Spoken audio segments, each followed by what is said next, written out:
Bueno, vamos ahora con la unidad número 5, el tema de las obligaciones de dar sumas de dinero. Pues bien, esta es una bolilla sumamente importante porque cuando decíamos antes obligaciones de dar, de hacer y no hacer, dentro de dar habíamos dicho dar cosas ciertas, de dar eh, obligaciones de género, y dentro de las de dar también tenemos esta de dar sumas de dinero. Obviamente, a ver, los humanos necesitamos para satisfacer nuestras necesidades, necesitamos justamente adquirir bienes y servicios. Pues bien, esa adquisición de bienes y servicios, generalmente, salvo el trueque, salvo la donación, se hace justamente de manera onerosa, es decir, teniendo que pagar un precio por ese bien y por ese servicio.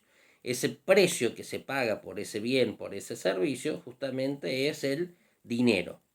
Toda la parte histórica del dinero y demás, los remito a la bibliografía y todos los antecedentes que tienen, pero acá lo importante es tener en cuenta justamente que la moneda tiene la característica de representar la soberanía. Todos los países soberanos tienen su moneda.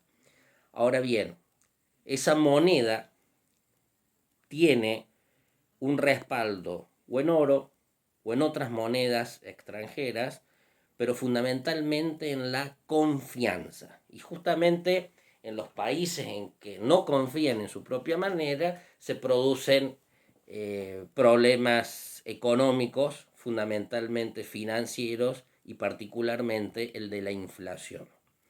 El fenómeno de la inflación es el que Argentina ha vivido muchas veces, no es exclusivo Argentina, hay otros países que también tienen este fenómeno, pero nosotros actualmente en el 2020 lo estamos viviendo. Eh, ya antes incluso de la cuestión de la cuarentena y el coronavirus, ya Argentina estaba en un proceso donde la inflación justamente era una circunstancia negativa y que es básicamente la inflación es la pérdida del poder adquisitivo del dinero. Justamente con la misma unidad de dinero, con 1.000 pesos, cuando va transcurriendo el tiempo voy perdiendo poder adquisitivo. Cada vez puedo comprar menos cosas. Por supuesto que los economistas tienen definiciones mucho más complejas. Por allí decir el aumento desmedido de los precios, eso es parte de la definición de inflación, pero no lo es en particular. Si yo en algún momento determinado tengo una gaseosa que vale 80 pesos, pero estamos en el medio del campo, todos tenemos sed y yo ofrezco venderla a 200 pesos y alguien levanta la mano y me lo paga, eh, pasó de 80 a 200 pesos, pero eso no implica inflación, es una cuestión de oferta y de demanda. Ahora, si yo soy una empresa multinacional o nacional de bebidas que forma parte importante del mercado y llevo de 80 a 200 pesos, soy formador de precio y sí allí entro dentro de las variables que impactan en la inflación. La emisión de dinero es obviamente otro de los elementos. ¿Qué nos interesa a nosotros aquí en el mundo del derecho? Pues bien, piensen ustedes que el que resulta ser acreedor siempre quiere mantener de alguna manera intangible su poder adquisitivo.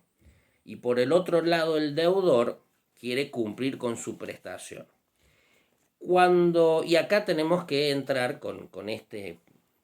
eh, eh, con este antecedente sintético que hemos dado, al tema de la distinción de las obligaciones dinerarias y las obligaciones de valor, que algunos me hicieron algunas preguntas y consultas por mail. Y a ver, nosotros el tema de las obligaciones o el sistema nominalista, ¿cuál es?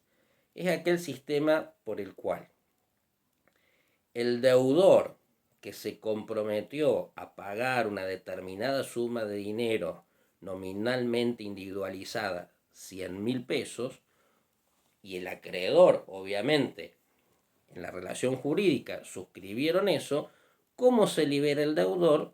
Cumpliendo justamente con la entrega de esa suma acordada, de esos 100.000 pesos.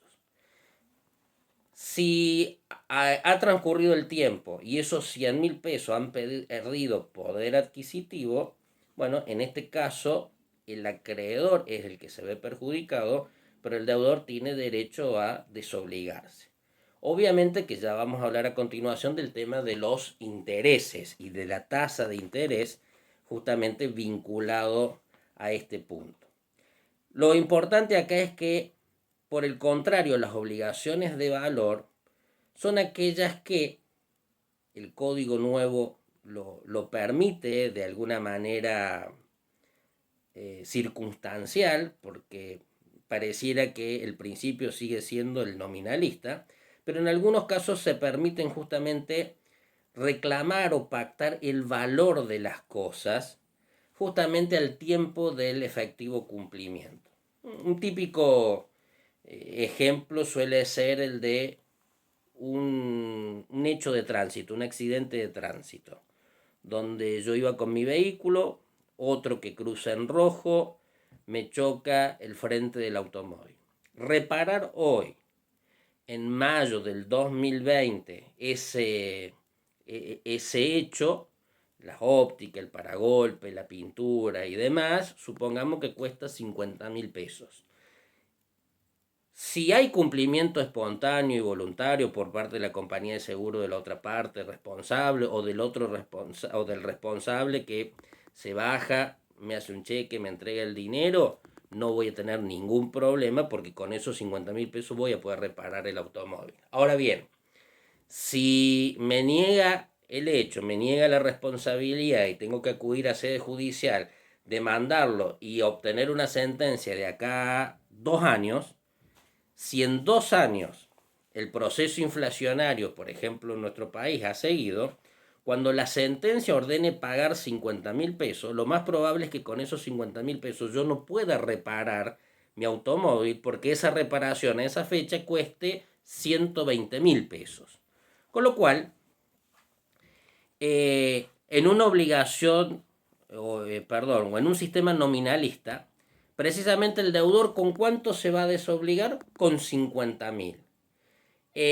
Si adherimos al sistema valorista, justamente lo que yo le voy a reclamar es decir, mire, señor juez, al día de hoy esta reparación vale 50.000, pero a la fecha de sentencia pido que se condene al valor de esta reparación a la fecha de sentencia. Y si a la fecha de sentencia vale 120.000, lo condene a pagar 120.000. De esa manera, yo justamente mantengo incólume mi derecho a esa reparación, en este caso reparación integral de ese accidente. Punto. Ahora bien, ojo con esto.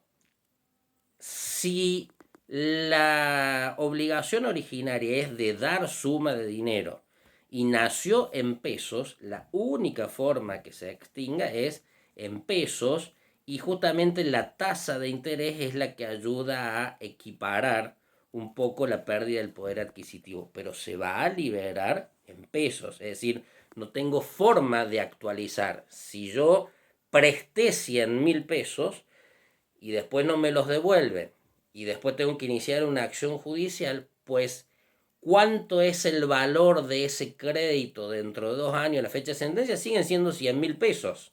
Y vía de los intereses o la tasa de interés voy a tratar de recuperar justamente parte de la pérdida del poder adquisitivo. Pero ahí no tenemos un valor o una cosa de referencia. Distinto es el caso que decíamos, por ejemplo, de la reparación del frente del auto. En ese caso, ahí sí tenemos que hoy vale una óptica tanto y dentro de 1 año y medio tenemos y vamos al mercado y averiguamos cuánto vale esa óptica. Por lo tanto, el tema de las obligaciones de valor va a ser siempre que podamos referir al valor de una cosa. El dinero no puede referirse a sí mismo. 100.000 pesos siguen siendo siempre 100.000 pesos. Ahora, cuando lo relacionamos con el poder adquisitivo, ahí sí lo relacionamos con la obligación de valor. Un código civil y comercial, ¿cuánto vale hoy? Bueno, te lo vendo y me lo vas a pagar dentro de 2 años, a lo que valga dentro de 2 años justamente un código civil y comercial de las mismas características. Con relación al tema de los intereses, ¿sí? Justamente hay distintos tipos de intereses. Los que tenemos que tener fundamentalmente en cuenta aquí son los compensatorios, los punitorios y los moratorios. Pues bien, el interés compensatorio es el que compensa la pérdida de la disponibilidad de ese dinero. Compensa justamente la privación de ese dinero. ¿Y qué significa esto? El costo de oportunidad. Es decir, si yo tenía 80.000 pesos y se los presto a un amigo y se los lleva, y 4 horas después viene y me dicen, mira, la moto que vos siempre quisiste comprar, que vale 150.000, te la vendo en este momento por 80.000. Y yo digo, pero no tengo más 80.000 pesos, ya se los llevó mi amigo. Tengo un costo de oportunidad, es decir, yo no pude justamente hacer ese negocio porque me quedé sin el dinero. Cuando lo vaya a recuperar, lo que sí voy a poder pedirle es este interés compensatorio, es decir, justamente yo por no tener ese dinero no pude hacer otros negocios, bueno, me tenés que dar esa compensación. Eso sería jurídicamente un fruto civil, es decir, lo que me está produciendo ese capital del cual yo no estoy disponiendo. El interés moratorio es cuando el deudor pasa a estar en situación de mora. Ya lo vamos a ver más en particular, más adelante, en la unidad número 14, pero justamente hay una distinción entre mora e incumplimiento en cuanto al interés del acreedor. Pues bien, el interés moratorio es aquel donde el deudor ingresa en mora, es decir, de que llegó el vencimiento de la obligación y no ha cumplido con la misma, pero hay interés del acreedor en que aún se haga, y va a tener que pagar el interés moratorio. Justamente el moratorio va a ser en razón de la mora, pero aquel donde las partes no hayan pactado o fijado el porcentaje o la tasa. Entonces allí se estará a la tasa del Banco Central de la República Argentina. En cambio, si está expresamente pactado entre las partes, usted se atrasa y si se atrasa va a pagar el 8% mensual, ese interés se llama punitorio, se aplican las reglas de la cláusula penal y por lo tanto tenemos que ahora tener presente que los intereses punitorios y moratorios en realidad tienen la misma naturaleza jurídica. La finalidad es justamente indemnizar esa demora en el cumplimiento y en ese caso la única diferencia sería que el punitorio está pactada la tasa, en cambio en el moratorio tenemos que buscar la referencia fuera de lo acordado por las partes. Ahora, ¿podría cobrar interés punitorio más moratorio? No, porque estaría cobrando 2 veces lo mismo. Sí pueden sumarse el interés compensatorio más el punitorio o compensatorio y moratorio. ¿Cómo hace el deudor para no pagar interés o moratorio punitorio? Pagando en tiempo y forma. Si paga en tiempo y forma, solamente va a pagar el interés compensatorio.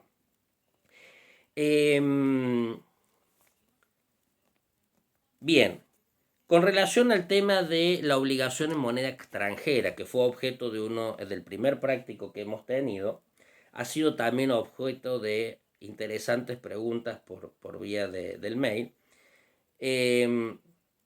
Tenemos que considerar esto. Efectivamente, como muy bien han contestado muchos de ustedes, tenemos una contradicción dentro del ordenamiento jurídico respecto justamente de cómo se resuelve este tema. El 765 dice: si por el acto por el que se ha constituido la obligación se estipuló dar moneda que no sea de curso legal en la República Argentina, la obligación deberá considerarse de dar cantidades de cosas y el deudor puede liberarse dando el equivalente en moneda de curso legal. Lo leo para justamente que no haya problemas, porque una palabrita que uno pueda cambiar le cambia el sentido. Pero el artículo siguiente dice: obligación del deudor, el deudor debe entregar la cantidad correspondiente de la especie designada. En algunos de los primeros videos justamente yo les dije, cuando hay una laguna jurídica se aplica la analogía, y cuando hay oscuridad, como en este caso, es decir, el mismo legislador establece dos soluciones distintas, hay que recurrir a la interpretación. ¿La interpretación de quién? De los doctrinarios. ¿La interpretación de quién? De los jueces.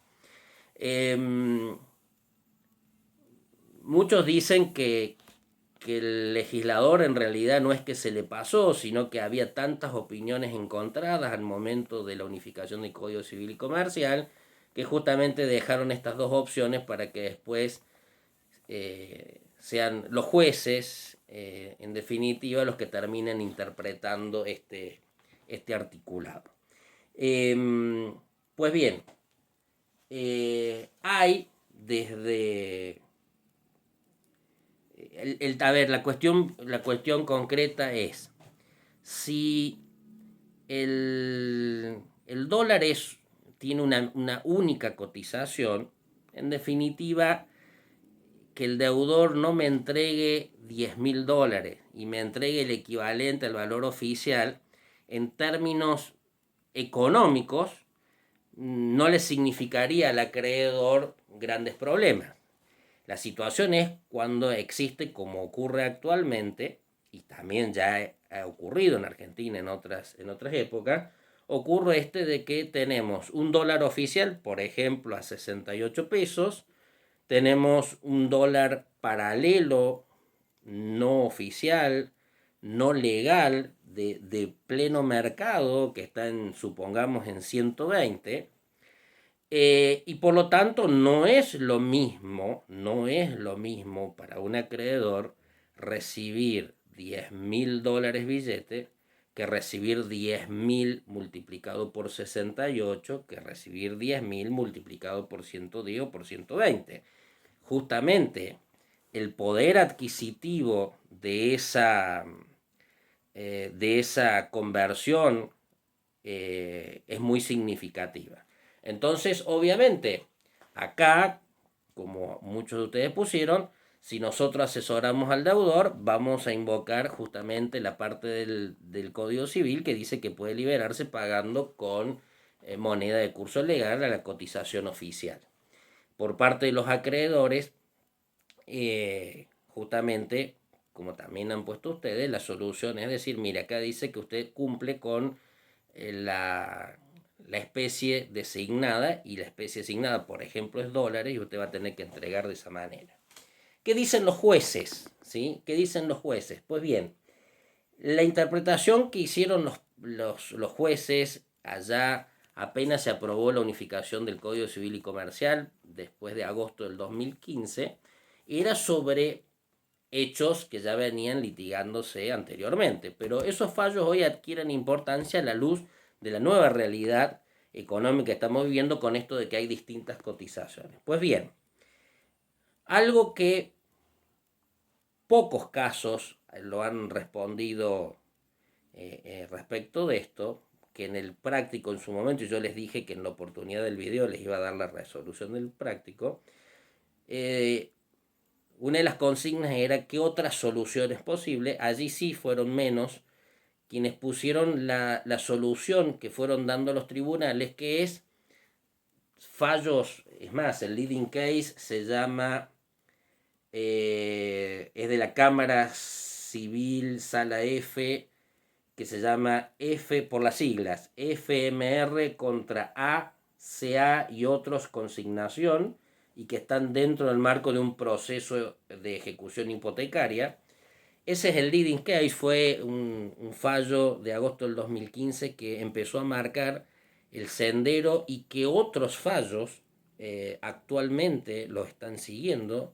Sin más, ahora en plena pandemia, un tribunal de primera instancia en San Luis ratificó la aplicación de ese precedente, donde dice, mire, tanto en el 2015 como todavía hoy existe el denominado proceso de adquisición de contado con liquidación. Si prestan atención en los medios o en las redes sociales, van a ver de que se habla del dólar oficial, del dólar blue, del dólar turismo y del contado con liquidación, que justamente es un procedimiento por el cual se pueden adquirir bonos, se puede con pesos adquirir bonos y esos bonos liquidarse en el extranjero y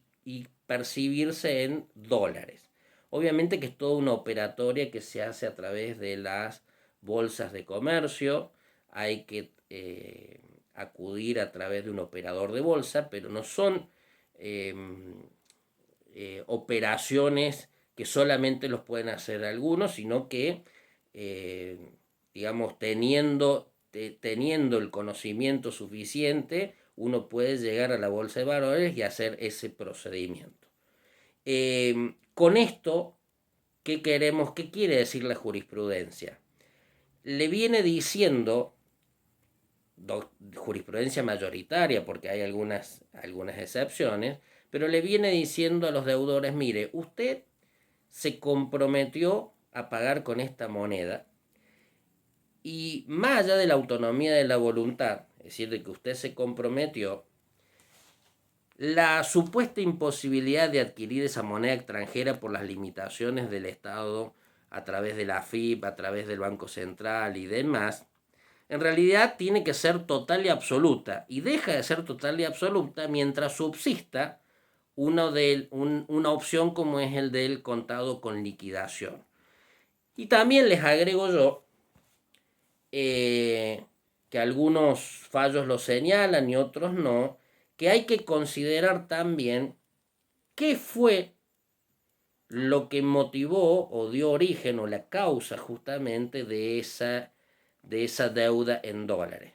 Piensen ustedes que si la deuda en dólares deviene del saldo de precio de la venta de un departamento de $180.000, que quedó un saldo de precio, el departamento sigue siendo un inmueble que aún en épocas de crisis generalmente mantiene su valor.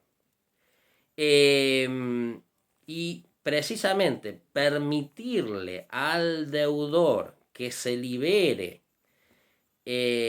con una cotización del dólar oficial que está ajena a la realidad del mercado, porque no es lo mismo, poniendo los números de hoy, pagar a 68 que a 110 o 120, justamente también es generarle un perjuicio a ese acreedor, porque, y esto se los agrego yo, porque con esa suma de dinero que está percibiendo, el acreedor debería poder comprar un departamento de las mismas características que el que vendió. Ahora, si él vende un departamento a $100.000, cuando lo va a comprar le dan pesos al valor oficial a 68 y con ese dinero sale al mercado a una inmobiliaria a querer comprar un departamento y no lo puede adquirir, está sufriendo un detrimento patrimonial.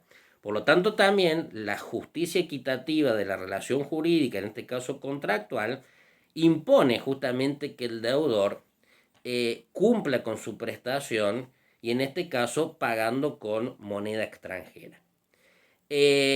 Obviamente que existe, y lo vamos a ver más adelante, aquella imposibilidad total y absoluta de cumplir, donde si uno acredita, no solo en moneda extranjera, en cualquier otra circunstancia, que es absolutamente imposible cumplir, bueno, allí justamente vienen las consecuencias jurídicas que vamos a estudiar en su momento.